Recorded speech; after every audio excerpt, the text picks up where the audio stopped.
오늘의 주요 뉴스입니다. 보좌진 갑질 의혹을 받는 강선우 여성가족부 장관 후보자가 국민께 사죄하고 대통령께 죄송하다며 자진 사퇴했습니다.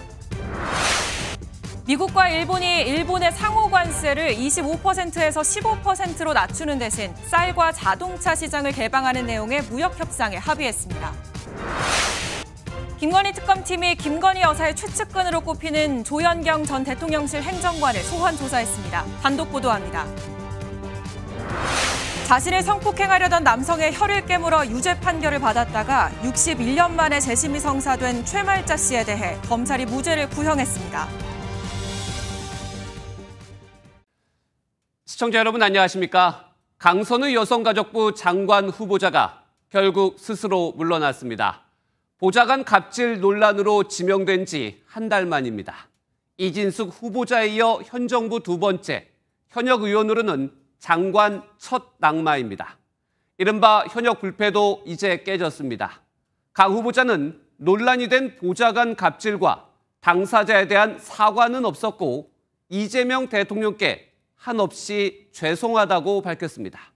먼저 정태훈 기자가 보도합니다. 보좌진 갑질 의혹에 휩싸인 강선우 여가부 장관 후보자가 전격 사퇴 의사를 밝혔습니다.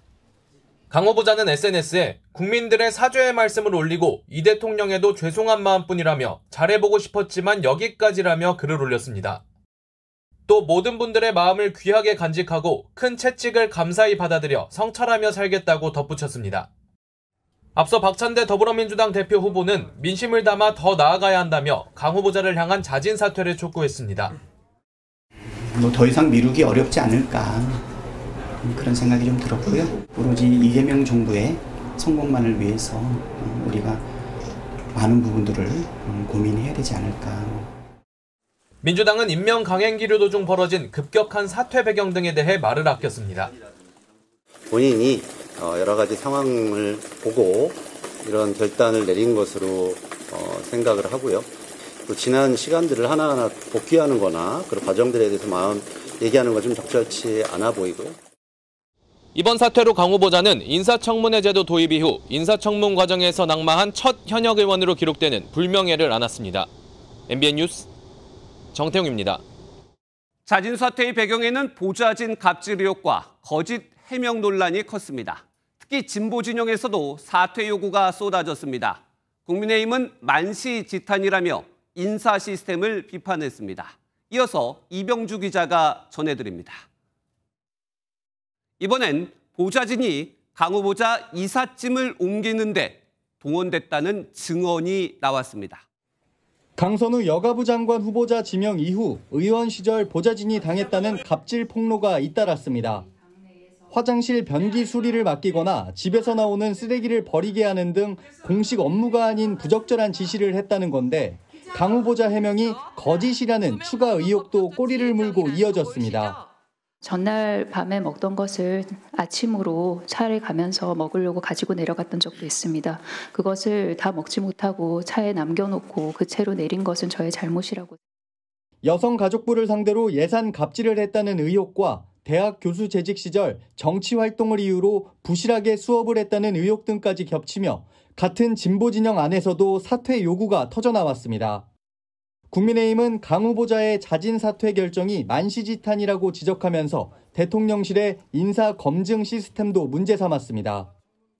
늦었지만 자진 사퇴했다는 점을 인정하고 앞으로 이재명 정권에서 인사 참사가 다시 재발하지 않도록 야당은 또 보좌진들에게 어떤 형태로든 2차 피해가 있어서는 안 된다는 입장을 냈는데 민주당은 현안과 별개로 보좌진 처우 개선을 위한 논의를 지속해 나가기로 했습니다.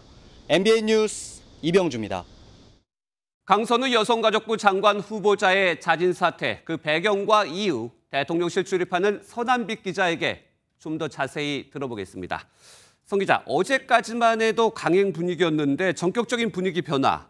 아무래도 이재명 대통령의 뜻이 반영된 결과다. 이렇게 봐야 될까요? 그건 인사권자인 대통령에게 직접 확인해야만 알 수 있는 부분인데요. 그 부분까지 저희가 확인되진 않았습니다. 다만 대통령실에선 강선우 후보자가 대통령실과 미리 상의한 건 아니다라고 설명을 했습니다. 강유정 대변인의 설명에 따르면 강 후보자는 오늘 오후 2시 반쯤 강훈식 비서실장에게 사퇴 의사를 전했습니다. 그 직후 강 비서실장이 대통령에게 보고를 했고 이후 1시간쯤 지났을 무렵 강 후보자가 SNS에 사퇴 글을 올렸습니다.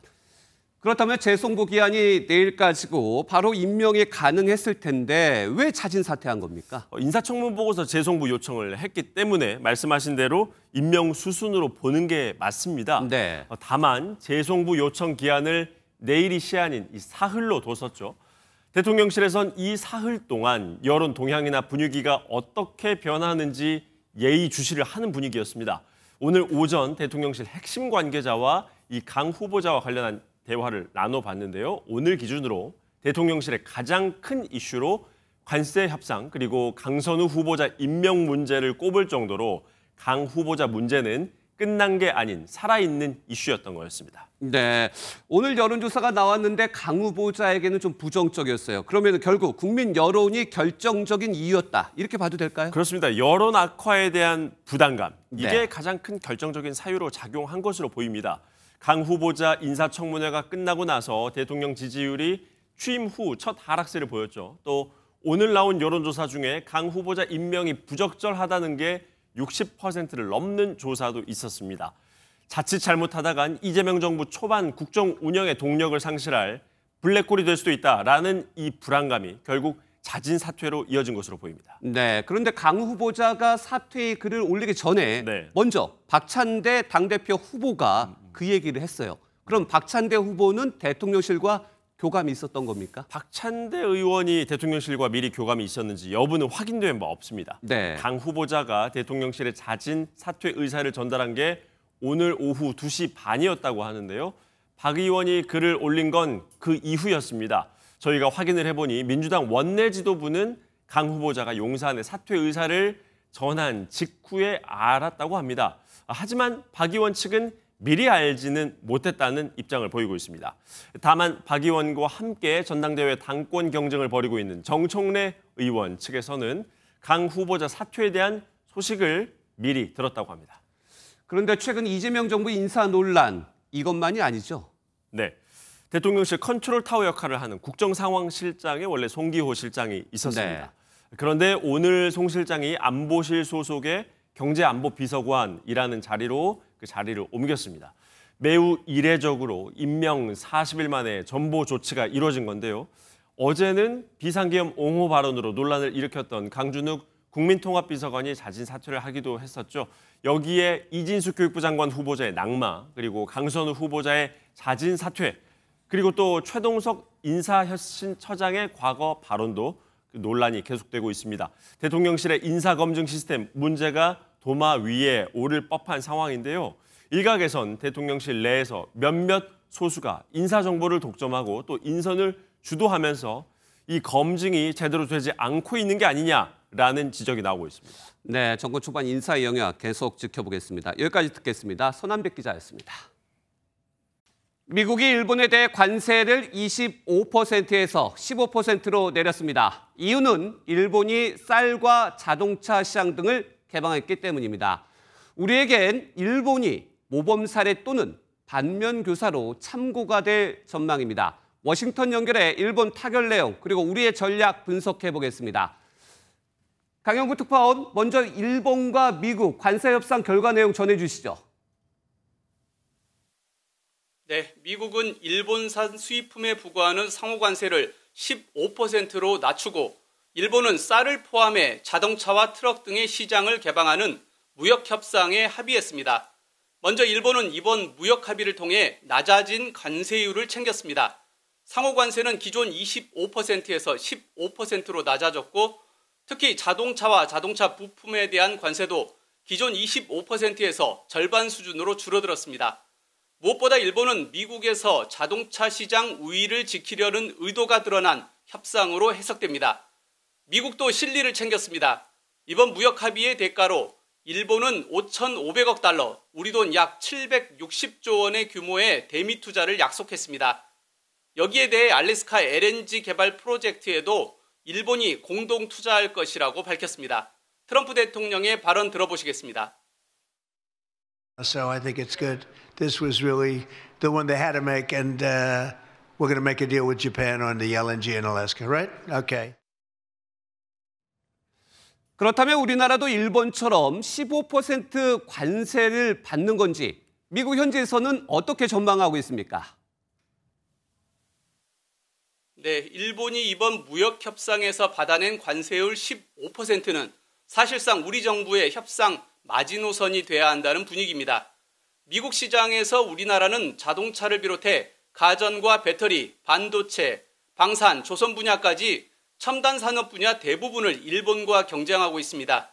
이에 따라 일본 수준의 관세율을 받아야 우리나라 제품이 가격 경쟁력을 유지할 수 있기 때문입니다.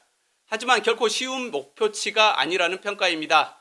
15% 관세율을 얻어내기 위해 일본은 미국의 막대한 규모의 투자와 특히 쌀 시장 개방이라는 카드를 썼습니다. 이에 따라 우리나라도 연료용 농산물 수입 확대 카드나 알래스카 LNG 사업 참여 등이 대안으로 거론되고 있습니다.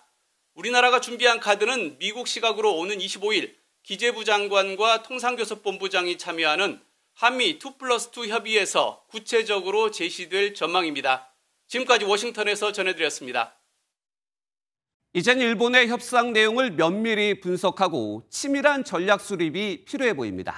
특히 경쟁 품목인 일본차 관세율이 낮아진 점에 대통령실은 주목하고 있습니다. 우리 정부의 해법, 송주영 기자가 살펴봤습니다. 미국이 급한 위성락 국가안보실장의 막판 물밑 협상 중에 전해진 미일 협상 타결 소식에 대통령실은 바짝 긴장하고 있습니다. 협상 가이드라인이 생긴 점도 있지만 일본보다 성적표가 좋아야 한다는 부담감도 커졌습니다. 우리 협상에도 참고할 부분이 있으면 참고할 예정이고요. 관세 협상에 있어서 우리 국익과 여러 가지 가장 좋은 해안을 찾는 데 노력을 다할 것으로 알고 있습니다. 대통령실 관계자는 MBN에 일본이 가이드라인이 됐다며 특히 일본의 자동차 관세율에 주목한다고 말했습니다. 우리 정부와 경쟁 관계인 일본의 주력 수출 품목 관세율이 낮아진 만큼 비슷한 성과를 내려면 협상 카드가 필요합니다. 통상이나 투자, 구매, 또 안보 관련 전반에 걸쳐 망라가 돼 있기 때문에 이러한 패키지를 종합적으로 감안해서 앞으로 협의를 진전시키자고 했습니다. 현재로서는 쌀을 포함해 사과, 배 등 농산물 시장 개방이 유력하게 거론됩니다. 다만 바이오에탄올용 옥수수 등 연료용 작물 수입 확대 카드에 한정된 것으로 알려졌습니다.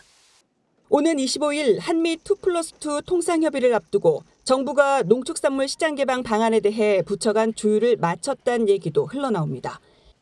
이외에도 일본처럼 비관세 장벽 완화는 물론 알래스카 LNG 개발, 대미 투자 등을 요구받았을 가능성이 큰 가운데 우리 정부가 어느 정도 선에서 협상을 타결지을지도 관심입니다. MBN 뉴스 송주영입니다. 네, 지금부터는 김건희 특검 수사 소식으로 이어갑니다. 특검의 칼날이 이번엔 외유 논란이 있었던 3년 전 나토 순방 의혹으로 향했습니다. 당시 순방에 동행한 김 여사의 최측근 조연경 전 대통령실 행정관을 소환했는데요. 당시 김 여사가 착용한 6천만 원짜리 목걸이는 어디서 난 건지, 또 민간인이 순방에 동행한 경위는 무엇인지 수사하고 있습니다. 심동욱 기자의 단독 보도입니다. 윤석열 당시 대통령과 김건희 여사가 인사를 한 뒤 나토 정상회의에 참석하기 위해 비행기에 오릅니다. 순방과 관련해 여러 의혹을 들여다보고 있는 민중기 특별검사팀은 순방에 동행했던 조연경 전 대통령실 부속실 행정관을 오늘 오전 불러 조사했습니다. 김 여사의 최측근으로 알려진 조 전 행정관은 이른바 명품백 수수 의혹 때 최재형 목사로부터 연락을 받았던 인물이기도 합니다. 김 여사는 순방 당시 6천만 원 상당의 명품 목걸이를 착용했는데 해당 목걸이를 재산신고 내역에서 빠뜨려 공직자윤리법 위반 논란이 있었습니다. 재산신고 보니까 보석류는 하나도 신고를 안 했더라고요. 혹시 그거 확인해 보셨습니까? 저희 총무비서관실에서 보증 신고했는지 그 부분에 대해서는 검증을 하지 않습니다. 당시 대통령실은 해당 목걸이를 지인에게 빌린 것이라고 해명했는데 특검팀은 목걸이의 출처와 대가성 여부에 대해 수사하고 있습니다. 순방 일행 중에는 이원모 당시 대통령실 인사비서관의 아내도 있었는데 민간인 신분으로 순방에 참여해 논란이 됐습니다. 다음 달 초 김 여사의 소환 조사를 앞두고 조전 행정관을 시작으로 특검 수사가 김 여사의 최측근을 향하는 모습입니다. MBN 뉴스 심동욱입니다. 통일교가 김건희 여사에게 청탁용 선물을 전달했다는 의혹 역시 김건희 특검 수사의 주요 갈래 중 하나입니다. 이 특검은 6천만 원대 목걸이 영수증에 이어 샤넬 가방 영수증까지 확보한 것으로 알려졌습니다. 전직 간부의 개인 구매라는 게 통일교 입장인데 구매 비용을 통일교에 청구한 흔적이 발견된 건데요. 자세한 내용 현지호 기자가 전하겠습니다. 민중기 특별검사팀은 건진법사 전성배 씨를 통해 통일교 측이 김건희 여사에게 고가의 선물을 전달하려고 한 경위를 수사하고 있습니다. 윤영호 전 통일교 세계본부장이 현안 청탁을 위해 다이아몬드 목걸이, 명품 가방 등을 건넸다는 의혹입니다. 세계평화통일가정연합 전 세계본부장 윤영호 씨를 피의자 신분으로 소환 조사하였습니다. 특검팀은 윤 전 본부장이 아내를 통해 샤넬 가방을 구매한 영수증을 확보한 것으로 파악됐습니다. 앞서 확보된 그라프 다이아몬드 목걸이 영수증과 함께 통일교 압수수색 과정에서 나온 것들입니다. 샤넬 가방 영수증은 1,000만 원대로 지난 2022년 6월 서울 송파구의 한 백화점에서, 그라프 목걸이는 6,200만 원대로 같은 해 7월 강남의 한 백화점에서 발급됐습니다. 윤 전 본부장이 구매 비용을 통일교에 청구한 흔적도 발견된 만큼 특검팀은 고가의 물품을 김 여사에게 건네려 한 게 통일교 교단 차원에서 이뤄진 걸로 의심하고 있습니다. 반면 통일교 측은 입장문을 내고 윤 씨 측이 법인카드가 아닌 개인카드로 구입해 선교 물품 구매로 회계 처리한 것이라며 교단과의 관련성을 부인했습니다. 특검팀은 물품의 전달 경로와 김 여사에게 실제 전달이 이뤄졌는지를 파악하는 데 집중할 것으로 보입니다. MBN 뉴스 현지호입니다. 그런가 하면 김건희 여사에게 선물을 전달한 당시 통일교 간부 윤 전 본부장이 통일교 교인들을 국민의힘에 집단 입당시키려 한 의혹도 특검이 수사하고 있습니다. 당시 논의 과정에서 건진법사 전 씨가 통일교 측의 비례대표 당선을 약속했다는 진술이 나와 특검팀이 사실관계 확인에 나섰습니다. 자세한 내용 노화린 기자가 보도합니다.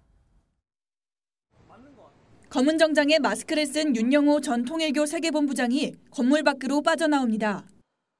건진법사한테 청탁할 때 김 여사 영향력 고려하셨나요? 민중기 특별검사팀은 어제 건진법사 전성배 씨를 통해 김건희 여사에게 통일교 현안을 청탁한 혐의를 받는 윤 전 본부장을 불러 조사했습니다. 특검팀은 윤 전 본부장이 지난 2023년 3월 국민의힘 전당대회를 앞두고 통일교 교인들을 대거 입당시키려 한 정황을 포착한 것으로 전해졌습니다.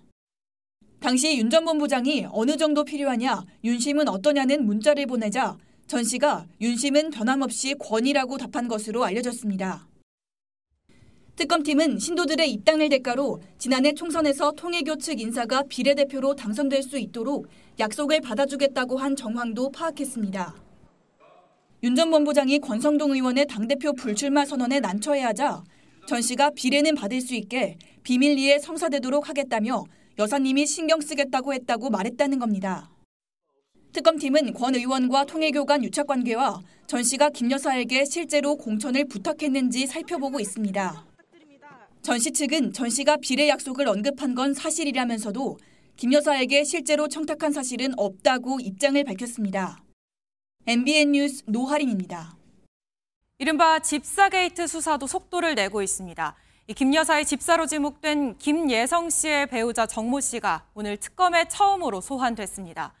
특검팀은 정 씨를 상대로 남편의 행방과 더불어 남편 차명회사로 들어간 46억 원의 흐름을 집중 추궁한 것으로 전해졌습니다. 계속해서 손성민 기자입니다.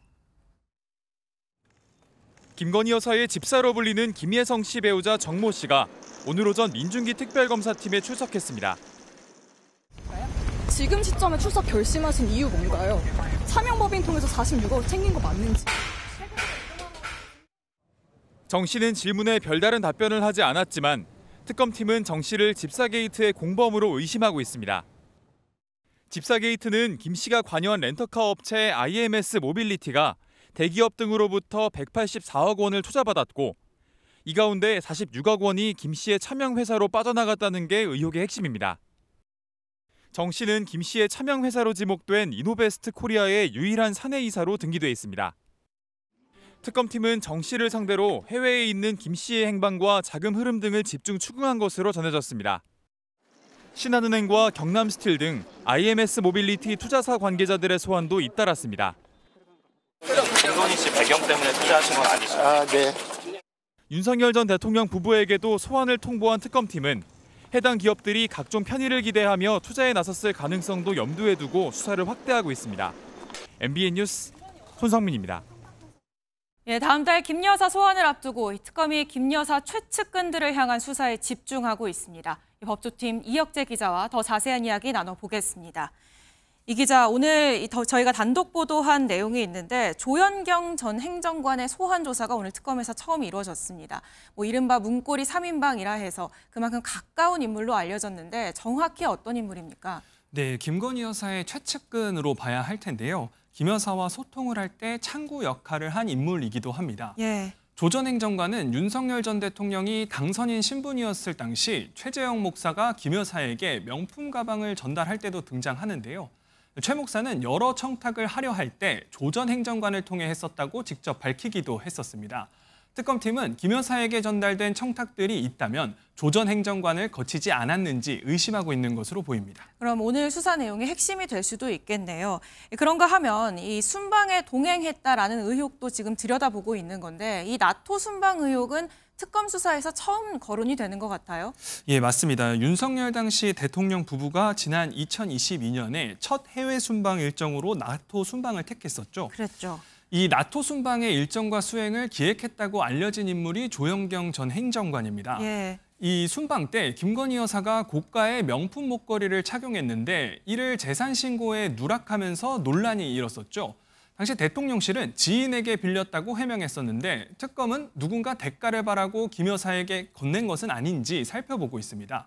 또 순방 당시 이원모 대통령실 인사비서관의 아내가 민간인 신분으로 대통령 전용기에 타는 등 일정에 동행하면서 문제가 됐었는데요.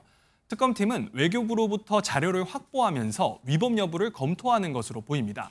또 2023년 나토 순방 때 김 여사가 수행원들을 데리고 명품 매장을 들렀다는 현재 보도들이 있었죠. 그래서 논란이 일었었는데요. 특검팀은 이 과정도 들여다볼 가능성이 나오고 있습니다. 예, 조금 전에 리포트를 통해서 김건희 특검팀이 수사 속도를 내고 있는 여러 갈래의 수사들을 저희가 보도를 해드렸는데 공교롭게도 이 명품 목걸이 얘기가 여러 번 나오더라고요. 좀 정확히 짚어야 할 것 같습니다. 네, 맞습니다. 명품 목걸이가 나오는 김 여사 관련 사건은 크게 두 가지인데요. 예. 건진법사 청탁 의혹과 방금 말씀드린 나토 순방 의혹입니다.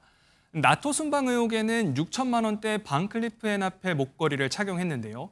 윤영호 전 통일교 세계본부장이 김 여사 청탁 용도로 전 씨에게 전달한 목걸이도 이와 비슷한 금액의 그라프 다이아몬드 목걸이고요. 이 목걸이들의 전달 경위와 목적을 특검팀이 규명할 수 있을지 관심이 모입니다. 나토 순방 의혹에서의 목걸이와 건진법사 의혹 관련 목걸이가 다른 목걸이고 각각 경위를 확인하고 있다. 이렇게 보면 되겠군요. 조 전 행정관 이외에도 김건희 여사 최측근 2명도 조사를 받을 수 있다고요? 네, 그렇습니다. 나머지 2명 또한 전 대통령실 행정관으로 유경옥 씨와 전지원 씨인데요. 코바나 컨텐츠에서부터 10년 넘게 김 여사를 보좌한 유 전 행정관은 건진법사 전성백 씨 청탁 의혹 사건에서 전 씨로부터 명품 가방을 받은 뒤 다른 가방으로 교환한 인물입니다. 이들 3명은 소위 관저팀으로 김 여사를 지근거리에서 수행했던 인물들인데요. 김 여사 최측근으로 자리하면서 이른바 문고리 3인방으로 불린 만큼 특검팀은 유 씨와 정 씨에 대한 조사 가능성도 열어두고 있습니다. 예, 여기까지 듣겠습니다. 법조팀 이혁재 기자였습니다. 예, 국정원 요직이 민변 라인으로 채워지고 있습니다. 기조실장에 이어 이번엔 감찰실장에 민변 출신 이상갑 전 부시장이 임명됐습니다. 강재묵 기자가 보도합니다. 민변 출신의 이상갑 변호사가 맡게 될 감찰실장은 내부감찰과 직원 징계를 담당해 국정원 내에서도 5대 요직으로 언급되는 주요 보직 중 하나입니다. 이 변호사는 민변 광주 전남 지부장을 지냈고 추미애 의원이 법무부 장관을 역임하던 땐 탈검찰 기조 속에 법무부 인권국장으로 발탁됐습니다. 인권적 이슈가 연관되어 있는 경우 인권국의 관점에서 모니터링하는, 그래서 인권 관련 정책 수립에 관한 법무부 내의 업무를 조정하는. 이후 지난해 3월부터 1년여간 광주시 문화경제부시장을 지냈고 대선 직전 더불어민주당 중앙선대위 법률지원단에 합류했습니다. 이로써 국정원은 앞서 기획조정실장에 임명된 김희수 변호사에 이어 감찰실장까지도 민변 출신 인사로 구성됐습니다. 일각에서는 우려 섞인 목소리가 이어졌습니다. 한 국정원 고위 관계자는 기조실장과 감찰실장이 모두 민변 출신으로 구성된 만큼 국정원의 향후 기조에도 영향이 있을 수 있다고 설명했습니다. 이어 조직 운영에 큰 영향을 끼치는 자리 모두를 민변 출신이 맡은 것은 상당히 이례적이라고 평가했습니다. 이번 인력 구상에는 대통령실의 의중이 반영됐을 것이란 분석도 이어지는 가운데 추후 비상계엄과 연루된 국정원 직원들에 대한 인적 청산 움직임에도 가속이 붙을 수 있다는 해석이 나옵니다. MBN 뉴스 강재묵입니다. 한 달 앞으로 다가온 국민의힘 전당대회 레이스가 가열되고 있습니다.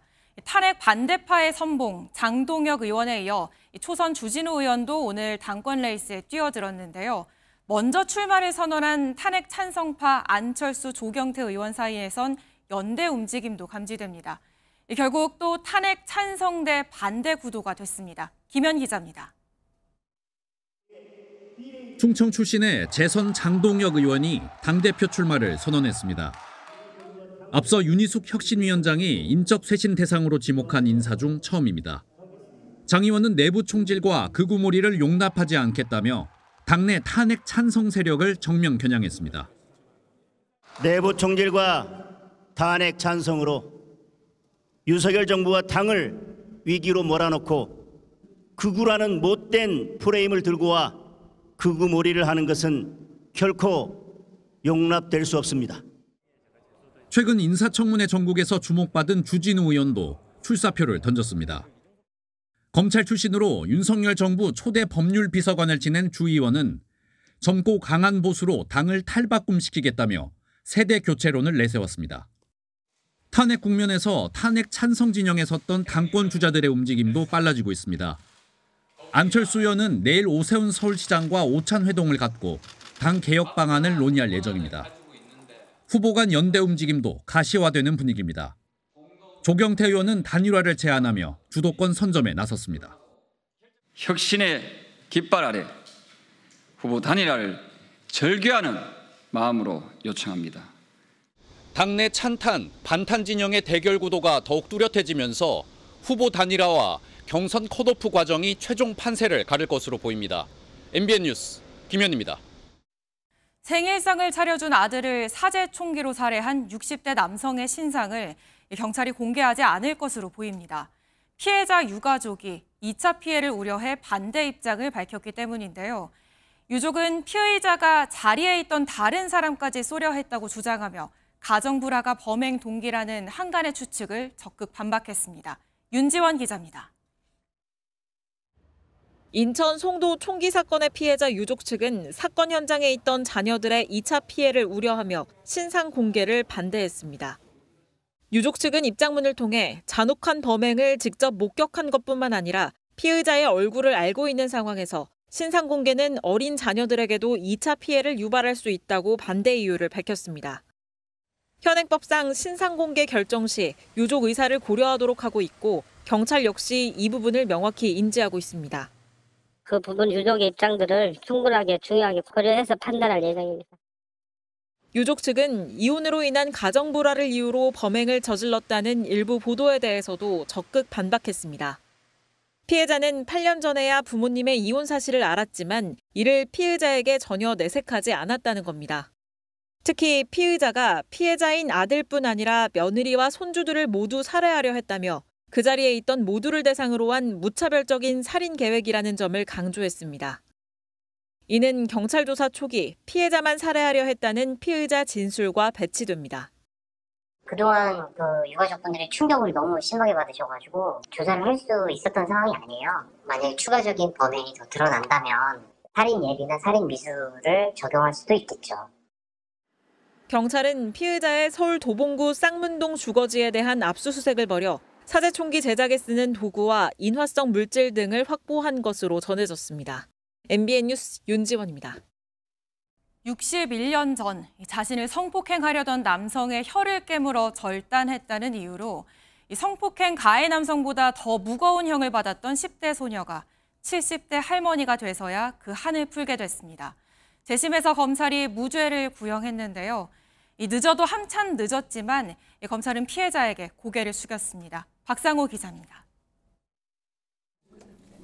법정을 빠져나온 최말자 씨가 팔을 치켜들고 소리를 지릅니다.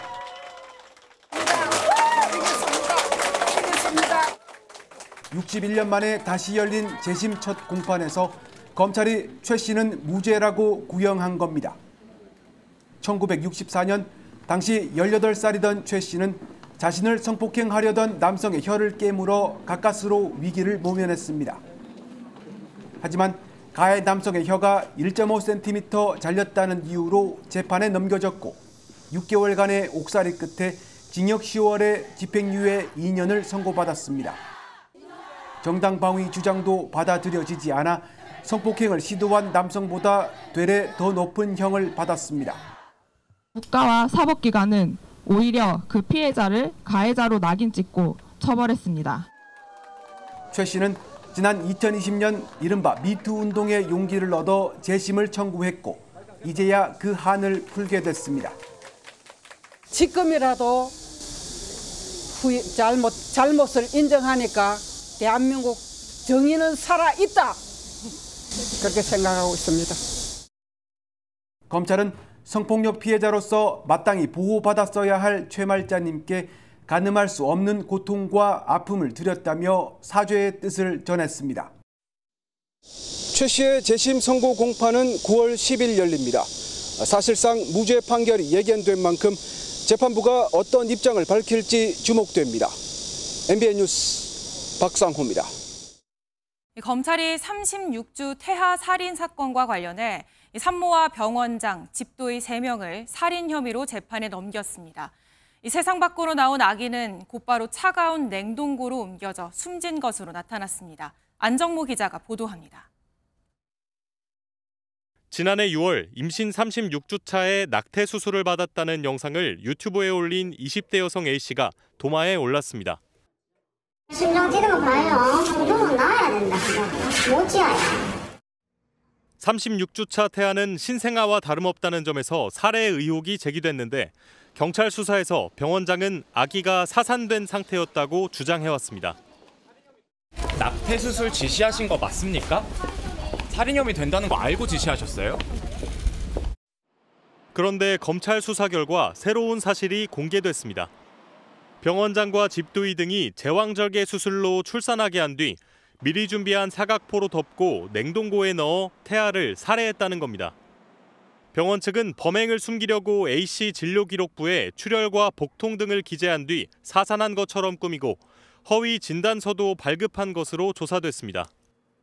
지난 2022년 8월부터 지난해 7월까지 병원장이 브로커에게 소개받은 환자만 527명, 한 건당 수백만 원의 낙태 수술비를 받아 무려 14억 6천만 원을 챙긴 것으로 드러났습니다.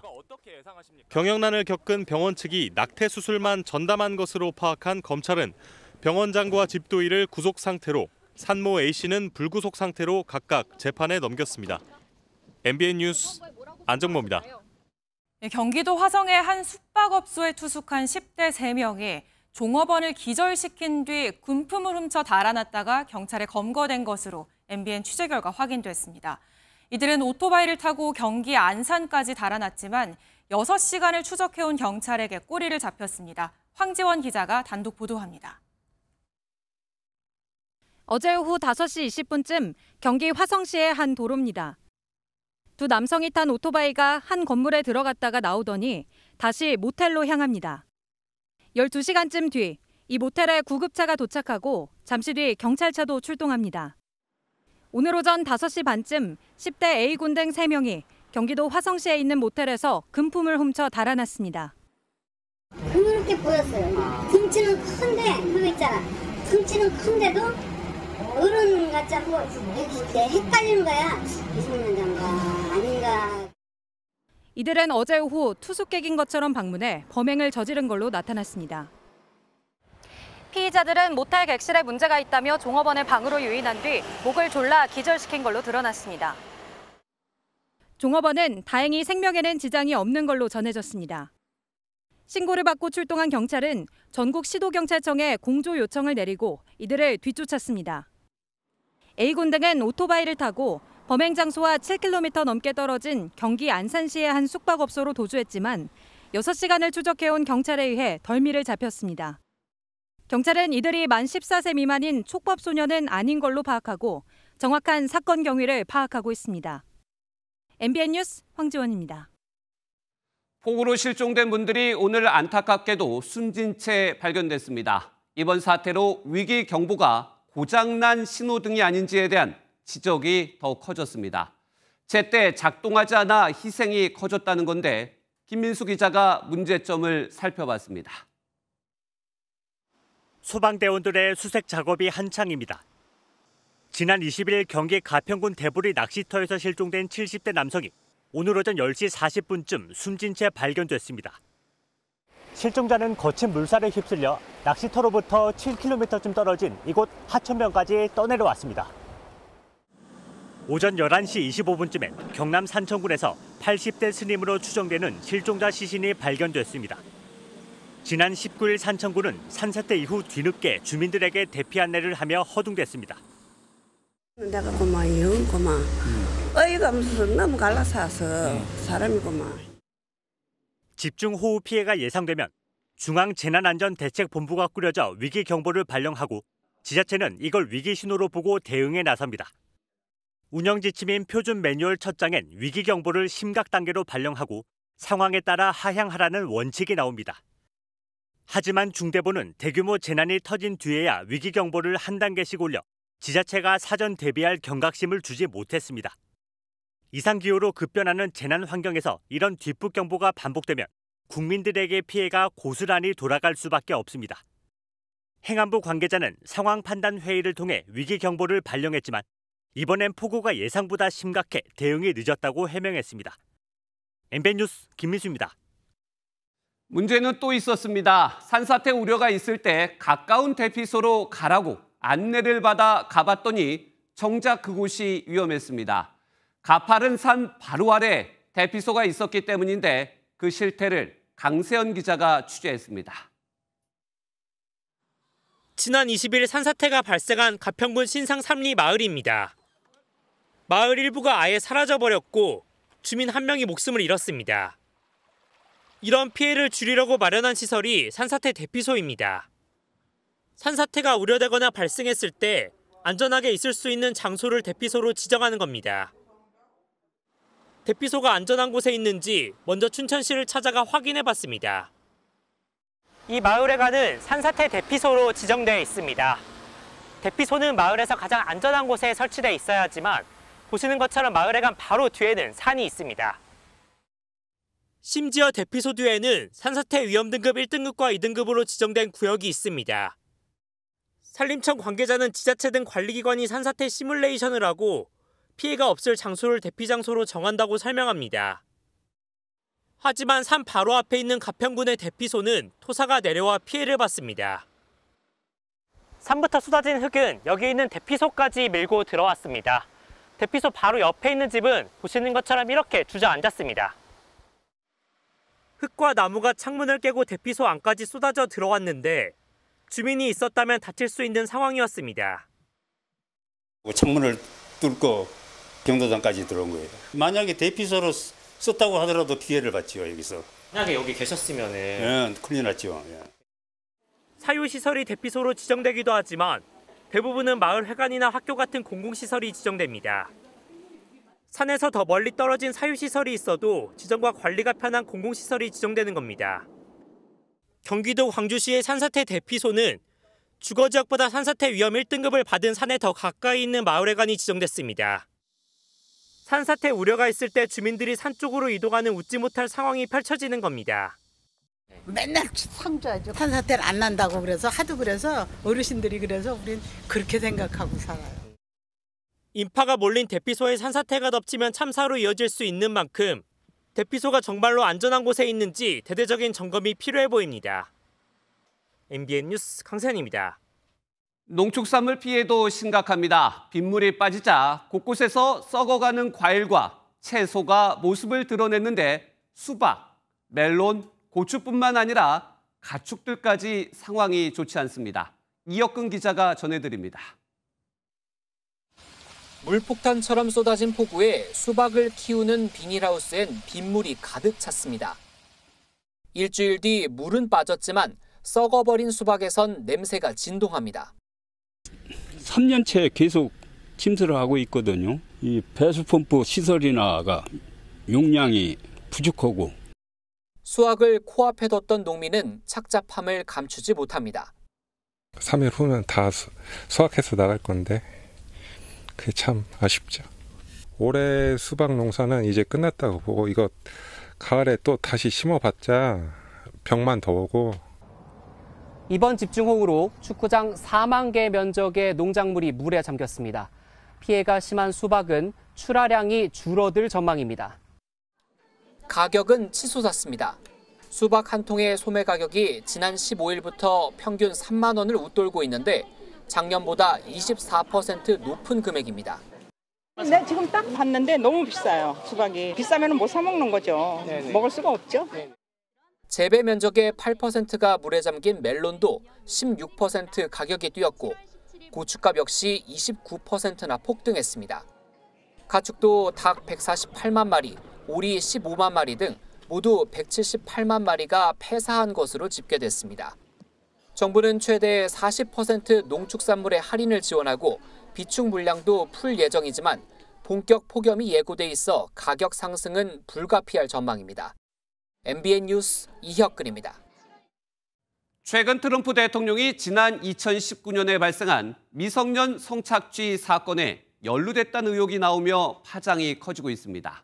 이에 트럼프 대통령은 좌파의 공격이라고 반발하며 갑자기 오바마 전 대통령이 쿠데타를 일으키려 했다고 말을 돌렸습니다.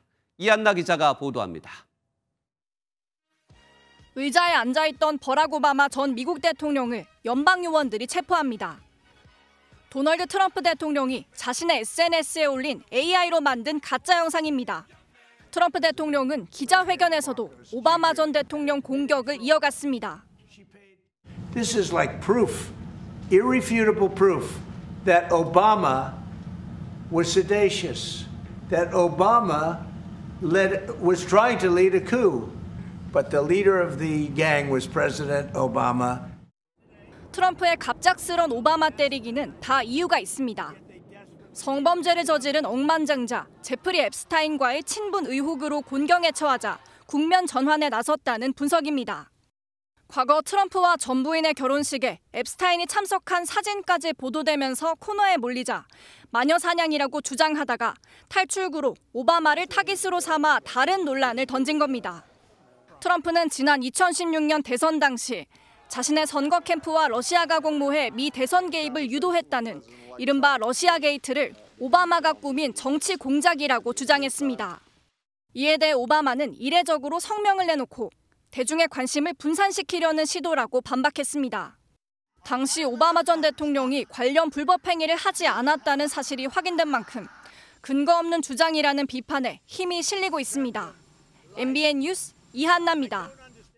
중국 중남부 지역이 연이은 폭우에 몸살을 앓고 있습니다. 지난달부터 시도 때도 없이 물폭탄을 맞으면서 붕괴와 침수 사고가 잇따르고 있는데 지구온난화에 따라 폭우는 갈수록 늘어날 것으로 우려됩니다. 베이징 김한준 특파원이 전해왔습니다. 흙탕물이 폭포수처럼 쏟아집니다. 폭우로 마을 주변의 길들이 모두 사라진 중국 후베이성에는 집들만 위태롭게 남아 있습니다. 차량도 떠내려갈 정도의 거센 물살을 이기지 못하고 결국 건물 한 채가 무너져 내립니다. 407mm의 물폭탄이 쏟아진 산둥성의 산악마을 역시 순식간에 섬처럼 고립됐습니다. 무너진 도로가 속출하면서 대피도 불가능해졌습니다.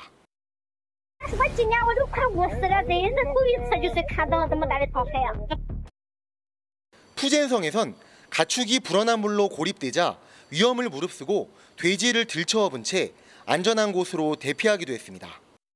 지난달부터 잊혀질만 하면 폭우가 빗발치다 보니 배달기사들은 비가 쏟아져도 개의치 않고 오토바이를 끌고 나와 생업을 이어갑니다.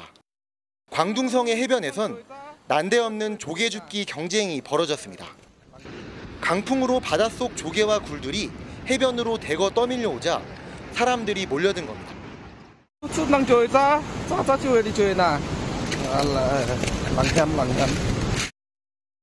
연례 행사처럼 발생하는 중국의 여름 홍수지만 기상이변에 따라 올 여름의 폭우는 빈도와 강도 모두 한층 더 업그레이드 됐다는 분석입니다. 베이징에서 MBN 뉴스 김한준입니다. 트럼프 미국 대통령이 올해 초 성전환자가 여성 스포츠에 출전하는 걸 사실상 금지하는 행정명령에 서명한 바 있습니다. 이에 따라 미국 올림픽위원회가 성전환 선수의 올림픽 출전을 금지한다는 조치를 내렸는데 미국 사회에서 논란이 일고 있습니다. 이상엽 기자가 보도합니다. 지난 2월 도널드 트럼프 미국 대통령이 남성을 여성 스포츠에서 배제하라는 제목의 행정명령에 서명하는 모습입니다. 성전환 선수가 여성 경기에 출전할 때 해당 종목 단체의 연방자금 지원을 전면 철회할 수 있다는 것이 핵심 내용입니다. Not allow men to beat up, injure, and cheat our women and our girls. From now on, women's sports will be only for women. 결국 올림픽 경기 출전을 금지하는 조치가 내려지면서 성소수자 운동선수들의 우려가 현실화됐습니다. 미국 올림픽 패럴림픽 위원회는 성전환자 출전 제한 행정명령에 따라 여성이 공정하고 안전하게 경쟁하도록 노력해야 한다고 밝혔습니다. 성전환자의 여성 종목 출전을 금지한다고 명확하게 밝히지 않았지만 사실상 금지한다는 내용입니다. 미국에서는 여성 종목에 성전환자가 출전해 우승하는 경우가 잦아지면서 사회적 논란이 종종 발생했습니다. 일례로 지난달 성전환 학생이 고교생 여성 육상 대회에서 3개 종목을 석권하자 공정성 논란이 벌어졌습니다. 위원회의 이번 조치를 두고 미국 공화당은 공정을 위한 조치라고 강조하지만 시민단체에서는 성적 소수자 차별이라고 비판했습니다. 당장 다음 하계올림픽이 미국 로스앤젤레스에서 열리는 만큼 미국 스포츠계의 논란은 더 커질 전망입니다. MBN 뉴스 이상엽입니다. 현재 민생회복지원금 지급이 한창 진행 중입니다. 그런데 광주에서 소득 수준에 따라 선불카드의 색상을 구분해 질타를 받고 있습니다. 기초생활수급자는 파란색, 한부모 가정은 녹색, 이런 식인데 이재명 대통령도 감수성이 부족한 행정이라며 강하게 질책했습니다. 정치훈 기자가 보도합니다. 소비 쿠폰을 나눠주는 광주광역시의 한 주민센터입니다. 신청서를 작성하고 카드 형태로 된 소비 쿠폰을 받아가는데 금액별로 색깔이 다릅니다. 파란색 카드는 기초생활수급자가 받는 43만 원짜리고 녹색은 차상위 계층과 한부모 가정 33만 원이 찍혀 있습니다. 마지막 빨간색 카드는 일반적으로 받는 18만 원짜리입니다. 소비 쿠폰을 쓰기 위해 카드만 꺼내도 본인의 생활 수준이 그대로 드러나는 셈입니다. 약간 그러기도 하겠네요. 다른 분이 볼 때는.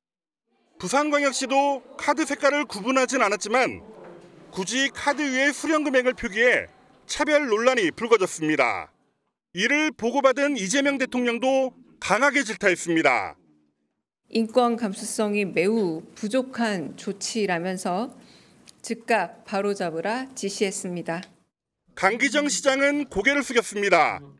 광주에서는 해서는 안 될 그런 행정이었습니다. 광주광역시는 소득 구분이 없는 새 카드를 제작하는 데 3주가 걸리는 만큼 이미 제작한 카드에는 스티커를 붙여 구분이 불가능하게끔 조치한다고 밝혔습니다. MBN 뉴스 정춘우입니다. 여러분은 현재 집값을 어떻게 보십니까? 더 오를 것이라는 기대 심리가 3년 만에 가장 낮은 것으로 조사됐습니다.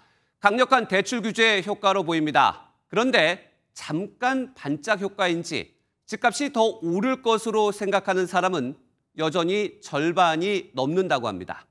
불안한 시장 분위기 김태형 기자가 전해드립니다. 서울 아현동의 1100세대 아파트입니다. 지은 지 10년 만에 등기가 나오면서 정상 거래가 가능해져 지난달에만 25건이나 매매 거래가 체결됐습니다. 하지만 대출 규제가 시행된 이후인 이번 달에는 지금까지 한 건도 거래 신고가 들어오지 않았습니다.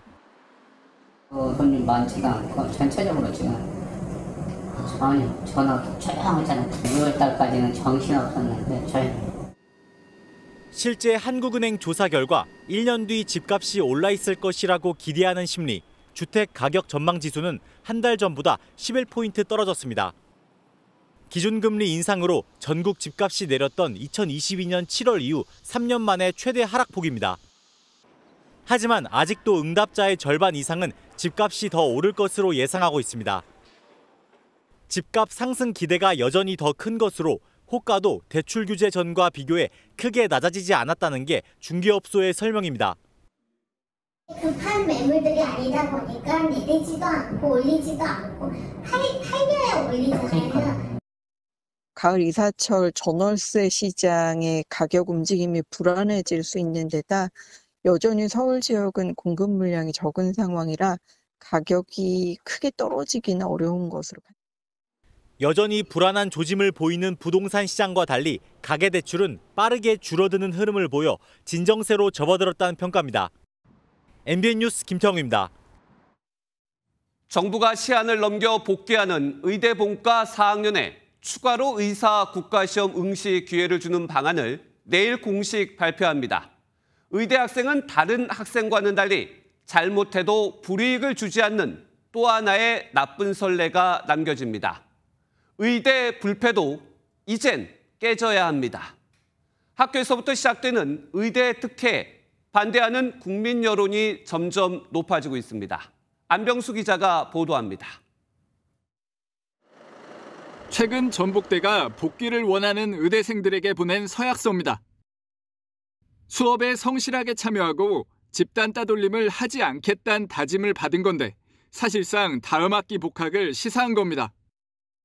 결국은 학자는 정상화돼야 되고요. 이 의정 갈등도 정상화돼야 된다는 그런 목표를 향해서 다른 의대에서도 이미 수업 준비가 한창인 가운데 정부는 내일 의대생 복귀 방안을 공식 발표합니다. 의사 국가시험이 닥친 본과 4학년을 구제하기 위해 내년 3, 4월쯤 추가 시험을 열고 8월에 이른바 코스모스 졸업을 하는 방안이 유력합니다. 예과와 본과 1, 2학년은 보충 수업을 통해 정상 진급하고 졸업을 앞둔 본과 3학년만 추가 학기를 여는 안이 거론됩니다. 앞서 의대 총장단과 학장단은 회의를 거쳐 이런 내용을 정부에 건의한 걸로 알려졌습니다. 다만 의대생들의 불이익 없는 복귀에 반감이 큰 여론은 넘어야 할 산입니다. 특혜 반대 국민청원은 엿새 만에 5만 명 이상이 동의해 국회 상임위 심사가 예정됐습니다. 그냥 무조건 아무 처벌 없이 복귀한다는 건 아니라고 봐요. 거기에 대한 책임이 있어야 되지. 그동안 공백에 시민들한테 얼마나 많은 불편을 주고 해놓고 나서 지금 와서 또 무리한 수업 일정을 짜게 돼 교육의 질이 떨어지는 문제도 앞으로 풀어야 할 숙제입니다. MBN 뉴스 안병수입니다. 코로나 팬데믹 이후 술을 부어라 마셔라 많이 마시기보다는 가볍게 즐기는 음주 문화가 자리 잡았습니다. 그러다 보니 하이볼처럼 도수가 낮은 술이 인기고요. 소주 도수도 16도까지 내려갔습니다. 신용수 기자입니다. 이른 저녁 한 주점 테이블엔 주로 하이볼이 놓여 있습니다. 증류주에 탄산음료를 섞어 도수를 낮춘 칵테일로 MZ세대를 중심으로 인기를 끌고 있습니다. 도수 높은 거는 너무 쓰기도 하고 다음날 숙취라든지 그런 게 있을 수도 있고. 코로나 팬데믹 이후 건강에 대한 관심도 늘고 가볍게 즐기는 음주 문화가 자리 잡으면서 저도수 주류가 대세가 됐습니다. 한때 국민술로 불렸던 소주는 판매량이 계속 감소하고 그 빈자리는 하이볼이나 수제 맥주 차지가 된 겁니다. 이 같은 추세를 반영해 소주 업계도 갈수록 도수를 낮추고 있습니다. 신제품을 출시할 때부터 도수를 낮춰 출시하고 이제는 기존 제품도 대부분 16도로 낮아졌습니다. 20년 만에 4도가 낮아진 셈입니다. 기본적인 음주량도 조금 줄어들고 있고요. 그리고 음주 횟수도 줄어들고 있습니다. 좀 저도화가 계속 트렌드가 지속되고 있고 맥주 역시 무알콜 판매 비중이 빠르게 늘어나면서 저도수 시장이 주류업계 새로운 성장축으로 자리 잡고 있습니다. MBN 뉴스 신용수입니다. 스포츠 뉴스입니다. 프로야구 44년 역사상 한 시즌에 2차례 두 자릿수 연승을 기록한 팀이 딱 2팀이 있습니다. 1985년 삼성과 2025년 한화인데요. 40년 만에 대기록을 쓴 무적의 독수리 군단. 26년 만에 우승의 꿈이 무럭무럭 익어가고 있습니다. 이규현 기자입니다. 노시환과 심우준이 시원한 홈런포로 기세를 올리고 선발 문동주는 화끈한 삼진 퍼레이드를 선보이며 상대를 압도합니다. 대체 외국인 선수 꼬리표를 뗀 리베라토는 안타를 지우는 철벽 수비로 힘을 보탭니다. 공격과 수비, 마운드 3박자가 완벽하게 어우러진 한화가 두산을 2대1로 꺾고 파죽의 10연승을 달렸습니다. 4월과 5월에 걸쳐 달성한 12연승에 이은 시즌 두 번째 10연승. 한 시즌 2번이나 10연승을 달성한 건 1985년 삼성 이후 40년 만에 나온 대기록입니다. 6월 중순부터 1위를 질주 중인 한화는 투타 모두에서 압도적인 위력을 과시하고 있습니다. 다이너마이트 타선으로 불리는 타자들은 타율과 안타 등 타격 지표 대부분에서 선두를 달리고 있고 마운드에서는 선발진이 막강한 위용을 자랑하며 33년 만에 한 시즌 10승 투수가 4명이나 나올 가능성이 점쳐지고 있습니다. 10연승을 만들어냈는데 앞으로 또 10연승 넘어서 더 많은 연승도 있을 것 같고 여름보다 더 뜨거운 독수리 군단 한화가 26년 만에 우승이라는 꿈을 향해 쾌속 비행을 이어가고 있습니다. MBN 뉴스 이규현입니다. 찜통더위가 기세를 올리며 나날이 폭염특보가 확대 강화되고 있습니다. 오늘 경기 남부와 충남, 남부 대부분 지역으로 폭염경보가 확대됐습니다. 특히 강릉 등 동쪽 지역을 중심으로 낮 기온이 35도를 웃돈 곳이 많았고요. 서울도 33.3도로 어제보다 더 더웠습니다. 뜨거운 열기가 계속 쌓이면서 더위는 더 심해지겠습니다. 내일 서울의 낮 기온 36도, 글피인 토요일에는 38도까지 올라 폭염이 절정에 달하겠습니다. 내일은 별다른 소나기 소식 없이 전국이 맑겠고요. 낮 동안 자외선 지수가 매우 높은 수준까지 치솟겠습니다. 내일 중부지방 서울의 최저기온은 26도로 닷새째 열대야가 이어지겠고요. 낮 기온은 36도, 대전도 35도까지 오르겠습니다. 남부지방도 낮에 전주와 광주, 대구가 36도까지 올라 오늘보다 더 덥겠습니다. 당분간 밤낮을 가리지 않는 무더운 날씨가 계속되겠고요. 주말에는 제주에만 비 소식이 들어있습니다. 날씨였습니다.